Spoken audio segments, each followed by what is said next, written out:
Bismillahirrahmanirrahim. Assalamualaikum warahmatullahi wabarakatuh. Waalaikumsalam warahmatullahi wabarakatuh. Sebelum kita mulai sesi 7 ini, terlebih dahulu marilah kita berdoa menurut agama dan kepercayaan kita masing-masing. Berdoa dimulai. Selesai. Saya ucapkan selamat datang ibu-ibu anggota PKH saya untuk pertemuan P2K2 di bulan ini. Sebelum kita mengawali di sesi 7 ini, saya ingin bertanya kepada ibu-ibu, apa masih ada yang mengingat pembahasan di sesi 6? Ada yang mengingat sesi apa itu? Tentang apa? Cermat, meminjam dan menabung. Iya. Sesi sebelumnya itu kita sudah membahas cermat, meminjam dan menabung. Untuk sesi sebelumnya itu saya sudah membagikan atau memerintahkan untuk membagikan lembar kerja kepada ibu-ibu. Bisa mungkin di store untuk saya periksa.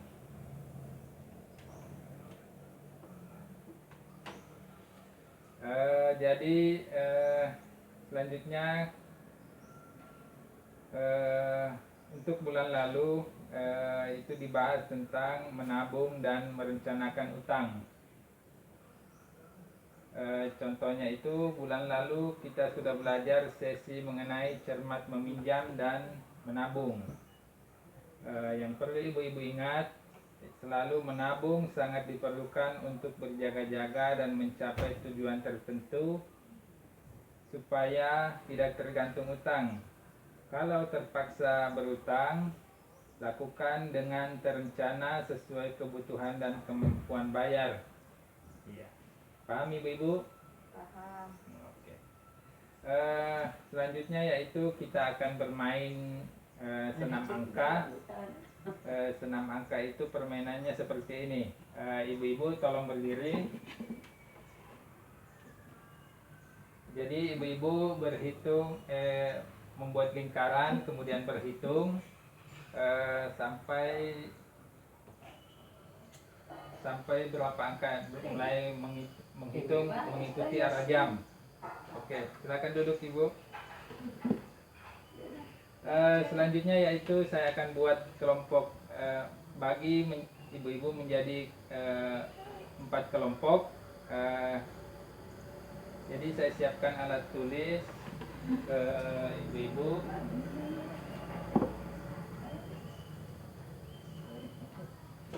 Selanjutnya pada sesi ini kita akan fokus pembelajaran melanjutkan materi sebelumnya, yaitu untuk saat ini yaitu merencanakan usaha. Sesi sebelumnya atau bulan lalu kita belajar tentang pentingnya menabung agar tidak tergantung utang.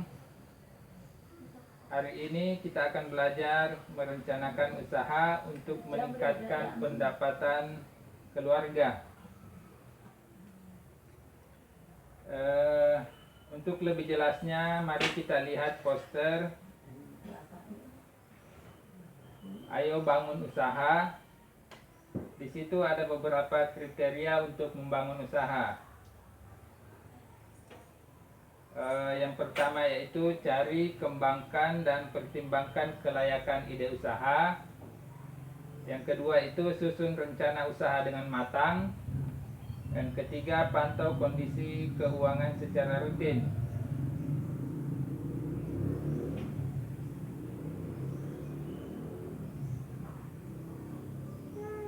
Selanjutnya kita akan buat yel-yel. Yel-yelnya itu berupa, kalau misalnya nanti saya katakan uang tidak cukup, ibu-ibu semua bisa mengatakan atau bisa menjawab buka usaha sambil begini ya. Nah, jadi bisa kita praktekkan. Nah, saya tanyakan ya, uang tidak cukup, Buka usaha. iya betul, seperti itu ya. Jadi ibu-ibu nanti kita akan praktekkan nanti di tengah materi apabila saya bertanya seperti itu harus cepat dijawab. Uang tidak cukup, ibu-ibu harus bilang buka usaha yuk. Nah, seperti itu ya.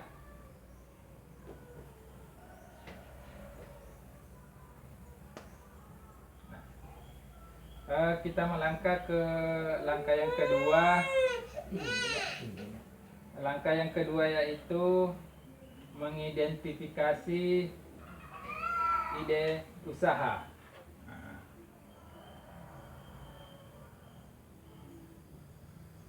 Jadi ibu-ibu bisa mengobrol kepada teman-temannya, ibu-ibu yang lain, kesadaran berwirausaha. Di situ isinya bisa dijelaskan siapa yang sudah memiliki usaha, bagaimana mendapatkan ide usaha dan mewujudkannya.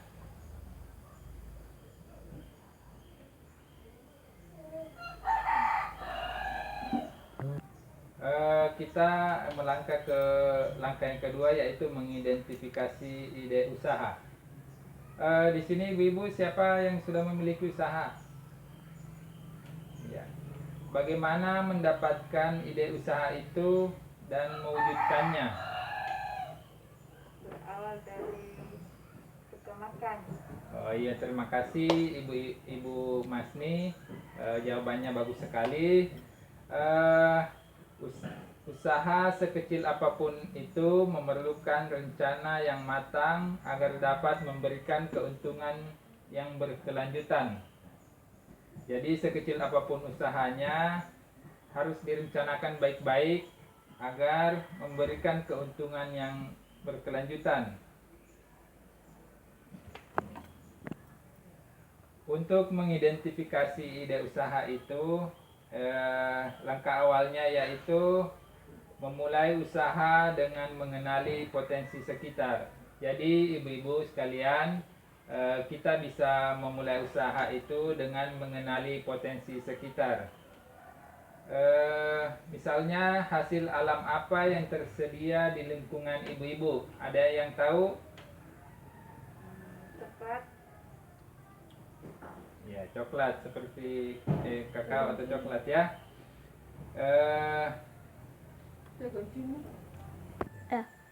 Ya, dari kalau potensi yang ada di sekitar kita ini, misalnya itu coklat atau kakao, potensi tersebut adalah modal awal untuk pengembangan usaha. Jadi itu adalah potensi yang memungkinkan untuk modal awal pengembangan usaha. Namun diperlukan keterampilan untuk mengolahnya. Jadi ibu-ibu harus punya keterampilan juga untuk mengolah hasil alam itu, hasil alam seperti coklat. Misalnya keterampilan apa yang ibu miliki? Kemudian ibu-ibu bisa menjawabnya pada kertas yang saya berikan, kemudian selanjutnya nanti akan ditempel di dinding dan didiskusikan. Jadi ibu-ibu, setelah pembagian kelompok tadi, ibu-ibu nanti kelompok masing-masing itu menuliskan di kertas, ada dua, yaitu potensi apa yang tersedia di alam sekitar kita ini. Kemudian di kertas kedua itu keterampilan apa yang ibu-ibu miliki. Nah, bisa dituliskan nanti. Kalau ibu-ibu ada yang kesulitan untuk menjawab atau menulis di kertas, mungkin saya jelaskan lebih rinci lagi atau lebih. Ibu-ibu misalnya bisa melihat pohon apa yang banyak ditanam di sekitar kita, ternak yang berkeliaran atau hewan ternak yang berkeliaran, atau potensi yang ada di sekitar sungai atau laut. Ya. Ya, setelah ibu-ibu menulis, bisa silakan ditempel di dinding. Nanti kita akan diskusikan. Kemudian ada dua kegiatan yang bisa menjadi contoh, yaitu menghasilkan barang seperti makanan, baju, dan sepatu. Dan ada juga yang menghasilkan jasa seperti ojek motor, sewa warnet, dan lain-lain. Ya. Ya. Setelah kita di awal tadi kita sudah atau ibu-ibu sudah mengidentifikasi usaha apa yang kira-kira yang bagus kita kembangkan di wilayah kita ini, kemudian keterampilan apa yang ibu-ibu miliki. Selanjutnya, langkah selanjutnya yaitu mengembangkan dan menilai kelayakan ide usaha. Ini maksudnya dari hasil diskusi ibu-ibu yang ibu-ibu tuliskan, kita akan mengembangkan dan menilai kelayakan ide usaha yang ibu-ibu tadi tulis. Nah. Ya. Selanjutnya saya akan memutarkan film. Silakan ibu disimak baik-baik film ini. Ya. Atau ibu-ibu bisa membuka di buku pintar halaman 99. Di situ ada gambar tentang filmnya, cerita tentang filmnya. Di situ saya ingin bertanya kepada ibu-ibu, masalah apa yang terjadi di film itu atau yang terjadi pada Ibu Lili? Ada yang ingin jawab? Usahanya gagal. Oh iya, terima kasih Ibu Asri. Jawabannya bagus sekali. Jadi di situ Ibu Lili usahanya gagal karena suatu ide usaha itu tidak bisa langsung dilaksanakan begitu saja. Harus dipikirkan matang-matang bagaimana usaha tersebut akan dijalankan agar nantinya benar-benar mendatangkan untung. Jadi kalau sebelum berusaha atau membuka usaha itu harus dipikirkan baik-baik. Banyak hal yang harus dipikirkan. Selanjutnya saya akan tampilkan picture Ibu. Silakan dilihat baik-baik. Di sini saya akan membacakan menentukan ide usaha. Ada beberapa hal, yaitu misalnya dari film tadi, usaha apakah yang akan dilakukan, seperti Bu Lili tadi itu menjual ikan. Kemudian siapakah target pembelinya, ibu-ibu harus tahu siapa target pembeli jika membuka usaha. Kemudian bagaimana untung yang bisa didapat nanti, ibu-ibu harus memperhitungkan juga keuntungannya. Kemudian yang lebih penting juga itu apakah penyebab kegagalan usahanya selama ini.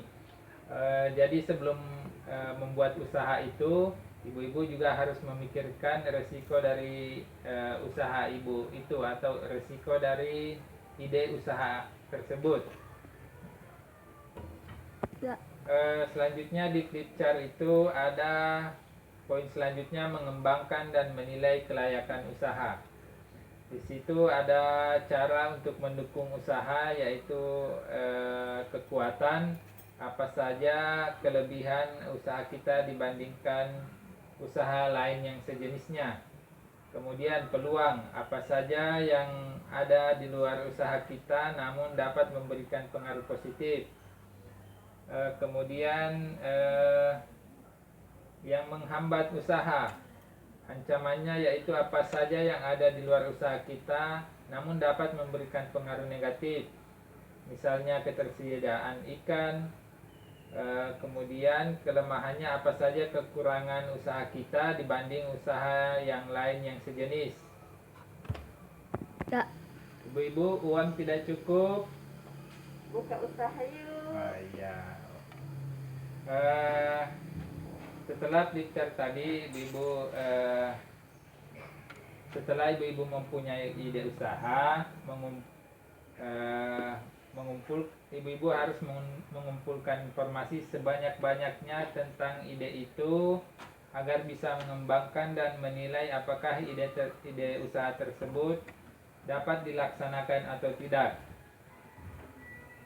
Kita bisa mendapatkan informasi lebih jauh dengan datang ke pasar, bertanya pada orang, dan mendengarkan berita televisi, radio, dan lainnya. Ya.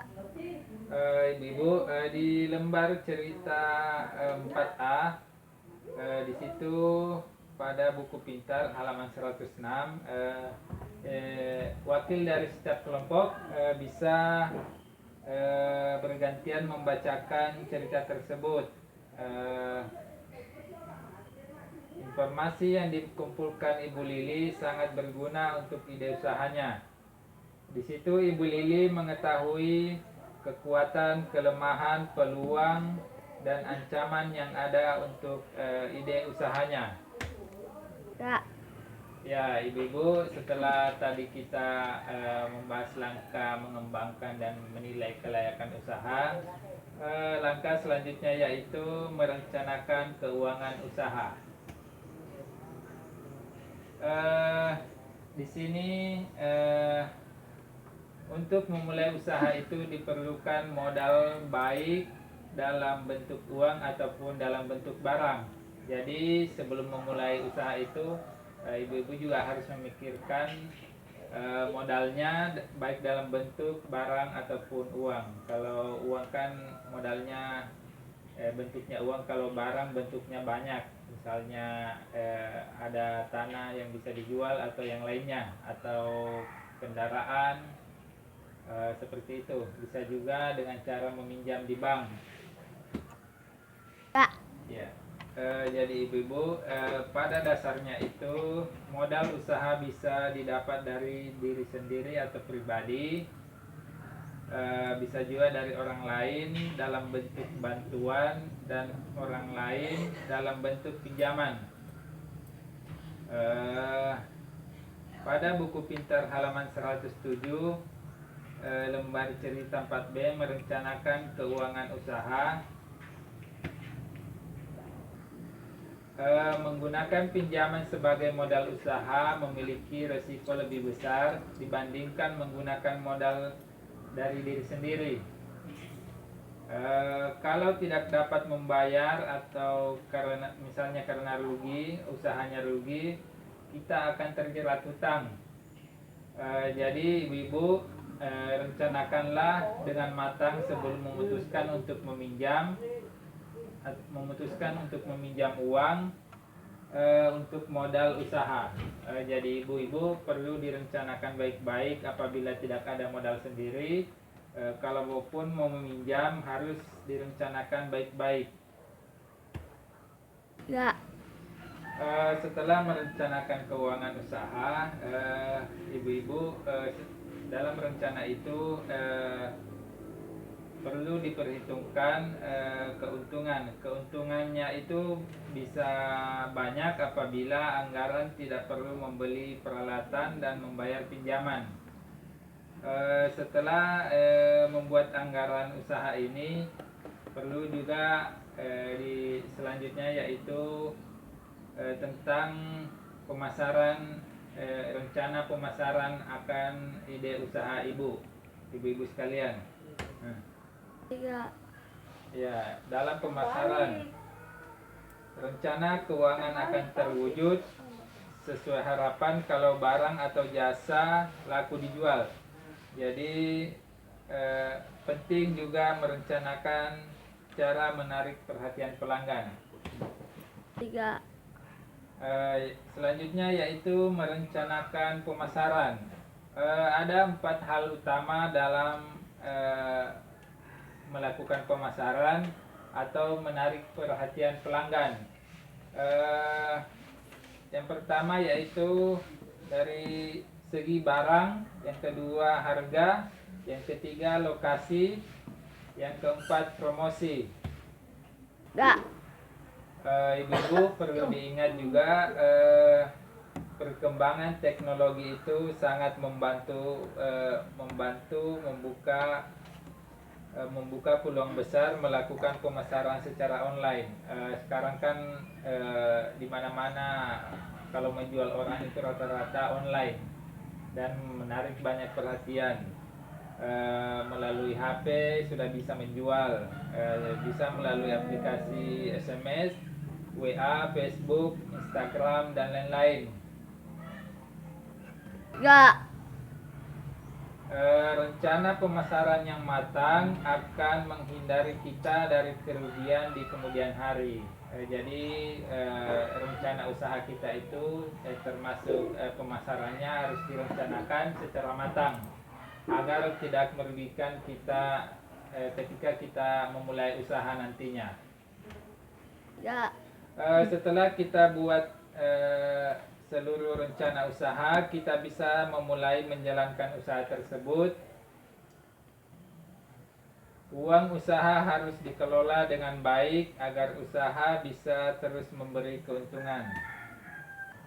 Langkah selanjutnya setelah mempromosikan rencana promosi usaha, langkah selanjutnya yaitu mengelola keuangan usaha. Setelah ibu-ibu memiliki usaha, harus dikelola keuangannya secara baik. Saya akan memutarkan film, silakan ibu-ibu tonton. Kalau tidak ada bisa bisa juga dibuka di buku pintar halaman 100, yaitu isinya bangun usaha dengan siasat yang jitu. Ya, setelah kita menyaksikan filmnya, di situ kita dapat melihat salah satu masalah mengembangkan usaha adalah kebiasaan uang untuk modal usaha kembali, kehabisan uang untuk modal usaha kembali. Untuk menghindari itu, segera ibu-ibu harus menyisihkan uang untuk memodali kelanjutan usaha. Catat dan cek seluruh pemasukan serta pengeluaran usaha berdasarkan anggaran yang dibuat.